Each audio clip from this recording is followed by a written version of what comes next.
April 2023 video horoscope with me, Lada from Astrolada.com. Guys, April eclipse season starts. Wow, we're gonna have the first eclipse in Aries, the first with North Node since 18 years ago. So big shifts are about to happen, and we're gonna have the luckiest day of the year. Jupiter will join the Sun. For every one of us, some powerful new creative inspirational opportunity will appear that will make us feel more alive. We'll talk through all of that. And Mercury goes retrograde, but who cares? But the eclipses and Jupiter and the Sun. But before I start, I just want to let you know that this is my birthday month, and I only do once a year discount of almost 50% of all of my courses. Only my courses. It's not going to repeat again this year. I'm doing it just for my birthday month for 2-3 weeks. So if you'd like to learn any of my courses, I have foundational, short, long. I will put a link below to all my courses, so you can this is the last time I'm doing it this year, and possibly for years ahead, because I'm gonna do a very different way. We're gonna do a subscription from then on, so it's, you know, so we'll see. So thank you so much. Let's begin the April 2020 Aquarius, Sun, Moon, and or Rising, April 2023. Ooh, I always love doing you guys, because then I look at my horoscope too. Well, the month starts with Saturn being born into your second house. It's moved already there in March, but to be born is to become visible. So now it can start you can start laying actual foundations and start seeing tangible events connected to this second house of yours. So what does it mean? In April, you can start laying foundations to be much more strict on new rules about how you eat. You can start trying some more limited diets or eliminating things from your diet, because second house is what we put in our mouth, you know, and what we drink, what we eat as well. And Saturn gives us the ability to be more disciplined. So the birth of this discipline and new rules there, and you can really stick with them like never before, like many years before, with those things, with those regulate this weight or regulate how you eat. Another way, it can be the birth of certain problems as well. And the second house is the mouth, teeth. You have to be careful, or some kind of you know, the second house is food, not only food, but eating situations and disorders. Let's hope that's not it. Let's hope is where you can take more control of it. The second house is also finances, money. So you can start putting more rules and becoming way more aware about your spending, and you might start putting new limitations on how much you spend, or more control over your money, or more deliberate observation and inventory, like writing down everything you spend and having maybe cutting off more subscriptions and so on, so you can consolidate your savings, your finances. You can be more in control of them. So setting such new rules. You can set new rules in regards to your self-worth, like prices. So you can start questioning, you know, what is your self-worth, how much you deserve, and so on. On another level, but this, you'll be dealing with the second house for 3 years, guys. So it's just the beginning. But now you can start those little seeds. Then the other big event is that there is a full moon in your 9th house on the 6th. So you can feel it a few days before and 10 days after, a couple of weeks. So this April, basically, can be a focus on travel, for example. This is the 9th house, and of course the 3rd house is also activated by the full moon. Travel, far distance, take a plane or even short trips. This is the time to do it, and you really, I think you enjoy it. It will feel emotional. You feel your feelings enhanced. You might feel the moon in the 9th house can feel very intuitive during that time. You can feel like some of you might even, the moon is the past, might revisit places that they've been in the past lifetimes or whatever. But also in another way, it can be like you can be very emotionally in tune to higher knowledge. And the 9th house is the connection to higher power, the connection to your higher self, the connection to your higher mind. And the moon is very intuitive. So there is almost this, for some of you that can feel this almost intuitive knowing and alignment with inspirations. You can be receiving intuitive signs from God or from your higher self. You can be receiving even messages, downloading or intuitively noticing and knowing within you messages from the universe and omens. And also there is the ninth house is higher knowledge, education. Some of you might be completing a project connecting to teaching, to learning, or something educational, to spreading knowledge, or they might be seeing the results of it. If you've been working on something like that, you can kind of, such project might be culminating now. Or starting or studying something, higher education can be emphasized. Also teachers and mentors and father figures and relationships with such figures can be emphasized, and it can be more emotional. It can be more bonding as well with the moon. But there is some focus on such themes, and there is focus on high-minded themes, like you're thinking about the future, you're open-minded, high-minded, you're examining things from a higher perspective around those few days. And part of this eclipse is Chiron. Chiron is conjunct the sun and exactly opposite the moon. So there is some kind of a healing crisis that can happen for Aquarius, connected to their mind, the lower mind and the higher mind. There's some the healing crisis can be connected, for example, to anything to do with the early childhood. Third house is siblings. If there's some, the Chiron is the wounded healer, and the full moon is about something coming to a completion. So they might be connected to siblings, or it might be connected to wounding from early childhood, where from school, if you were hurt somehow from schoolmates or in the school environment as well, or any wounding that's connected to your intelligence, how intelligent you believe you are, or any wounding connected to father figures, the ninth house, or any wounding connected to that might be healing now, and you might be realizing important things connected to your belief systems. The ninth house is how we were programmed, the propaganda or the beliefs that we were through our parents and through our culture that we're indoctrinated with. And we might have very pained and wounded belief system. For example, my belief system is quite painted from childhood. Like I had some very wounded belief system of that God is punishing, and any kind of belief systems. You might, whatever it is, there can be some unwinding of those old belief systems that are painful, that are keeping you stuck in a perpetual wound of some sort. You might believe that, let me give you an example, that smoking gives you fun, and that's a belief that it's relaxes you, and there can be unraveling of this belief now, because it's full moon, something to realize, something to come to a completion, and it's been keeping you in a constant wound for years, and you can realize that actually it's not relieving stress, actually it's creating the stress itself.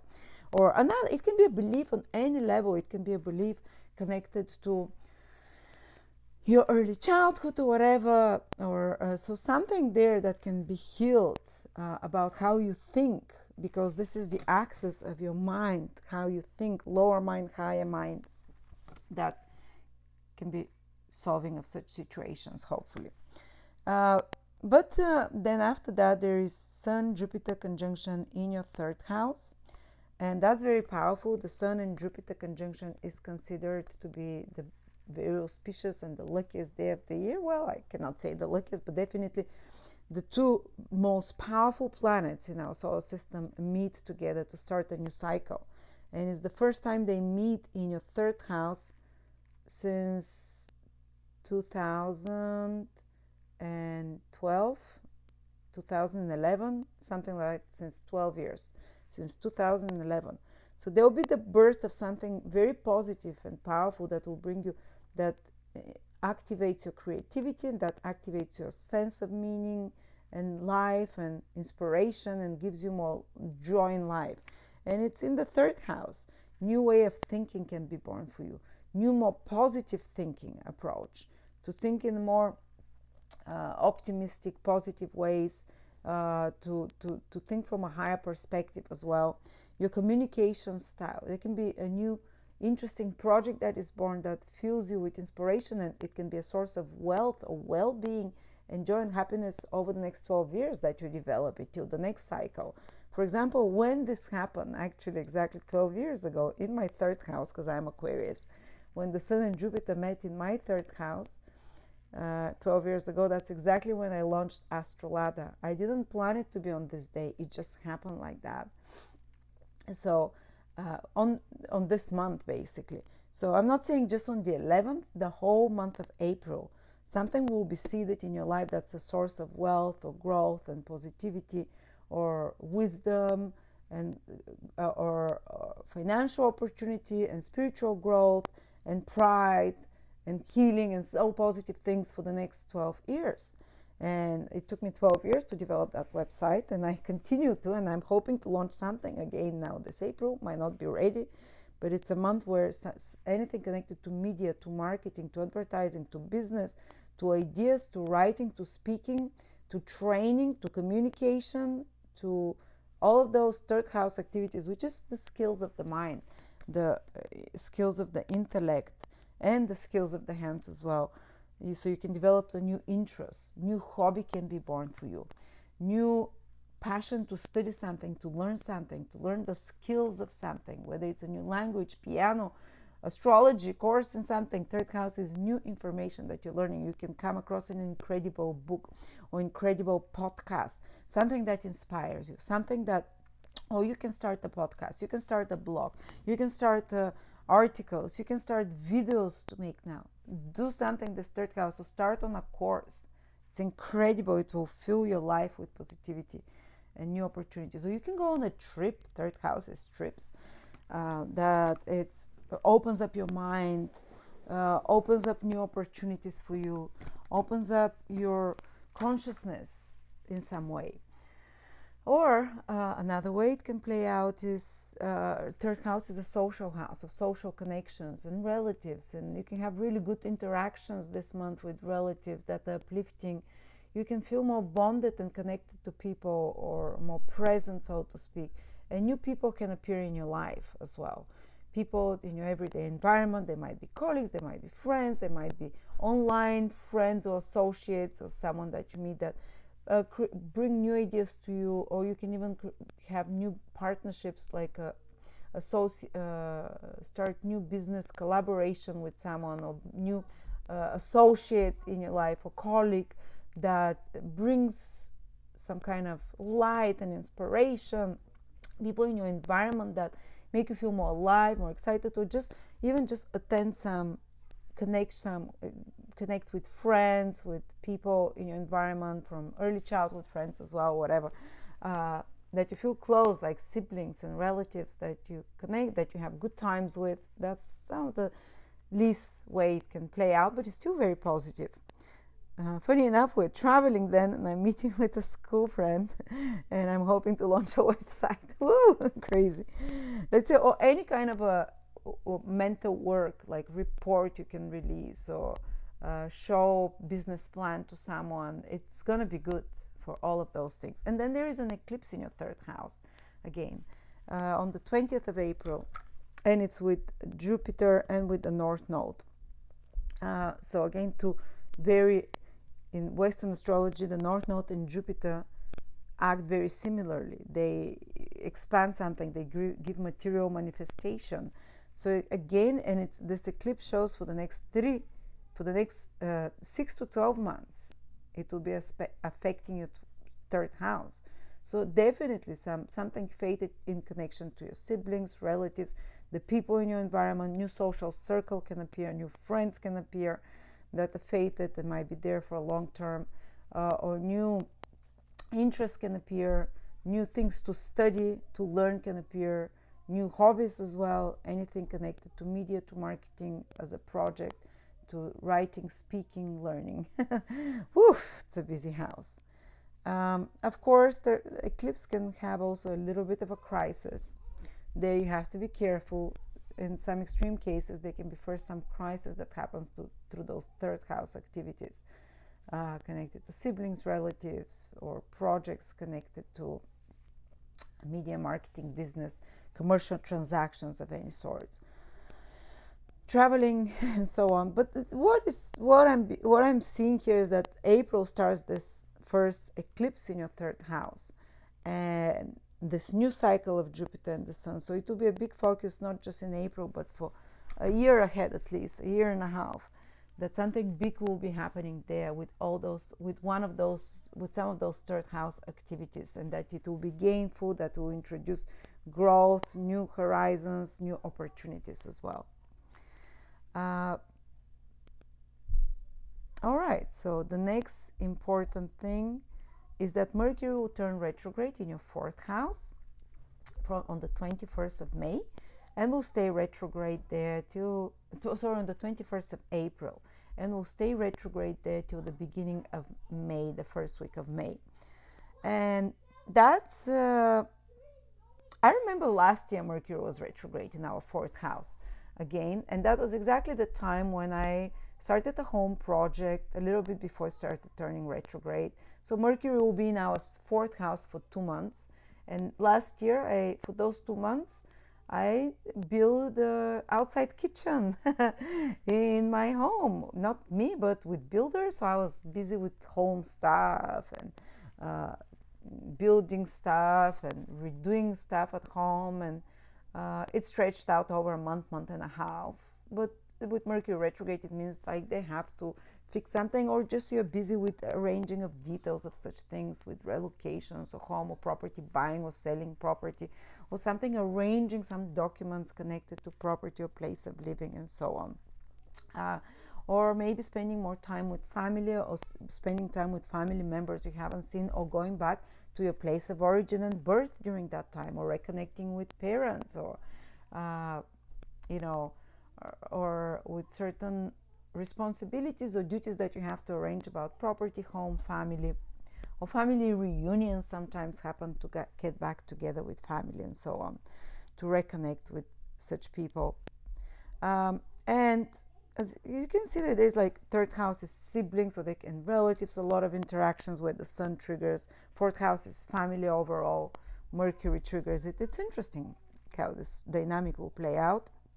And of course, with Mercury retrograde in the fourth house, there can be some important conversations in the family where you are rethinking the rules of the family, how you live at home, and shifting them. And there might be a little bit of a disruption, like the family routines are disrupted for a couple of weeks because you're changing something or whatever.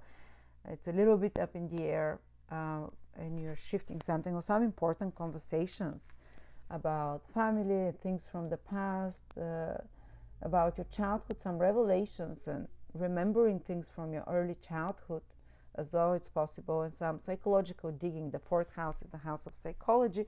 Mercury days maybe like remembering things from the past, or realizing and putting together certain facts from the past, or certain secrets even, or certain things from the family history that you find out that are enlightening for you in some way, that shift your perspective in some way.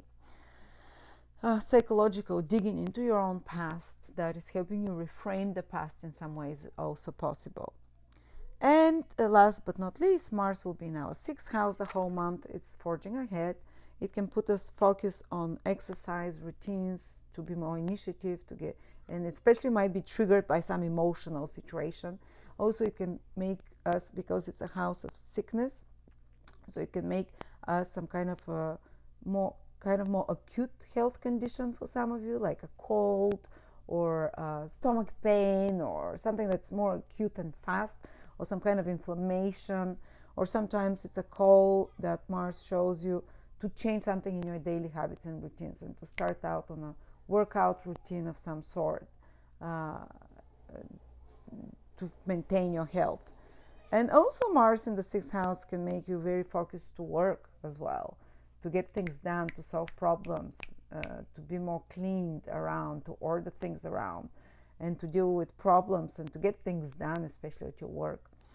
So there you go, Aquarius. A lot of things. I think the most important to focus on is the Sun and Jupiter. Oh, I forgot to say, from the 11th, also Venus enters your fifth house, will stay there till the end of the month. So that's wonderful for romance, for children, for having fun, romantic dates, feeling more joy of life, playing, fun, enjoyments, and all of those parties. creativity will be enhanced from the 10th, 11th of April onwards. Thank you so much.